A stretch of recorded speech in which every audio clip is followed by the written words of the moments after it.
High বন্ধুরা, এই দেখো বেগুন আলু দিয়ে বেগুনগুলো মাছ ভেজে রেখে দিয়েছি। কিছু আলুটা ভেজে নেব।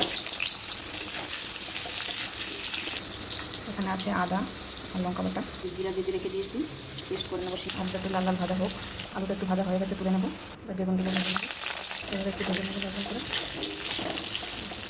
এটাও ভাজা হয়ে গেছে, তুলে নেবো। এই তেলে গোটা জিরা দিয়ে দেবো, একটু ভেজে নেবো। টমেটো দিয়ে দেবো, দিয়ে দেবো লবণ আর পেঁয়াজ একটু ভেজে নেবো। সিম্পল করবো। এটা হচ্ছে ধনে গুঁড়ো, একটুখানি লঙ্কা গুঁড়ো, দেবো হলুদ গুঁড়ো, মিক্স করে নেবো। ভাজা ভাজা হয়ে গেছে, এগুলো দিয়ে দেবো, মিক্স করে নেবো। ভালো করে একটু কষিয়ে নিতে হবে হালকা। এটা সুন্দরভাবে কষিয়ে নিয়েছি, জল দিয়ে দেবো। ঝোলটা ফুটে গেছে, মাছগুলো সব অ্যাড করে দেবো। এবার একটা জিরা পিষে নিয়েছি, মাছের ঝোলটাও প্রায় রেডি হয়ে গেছে।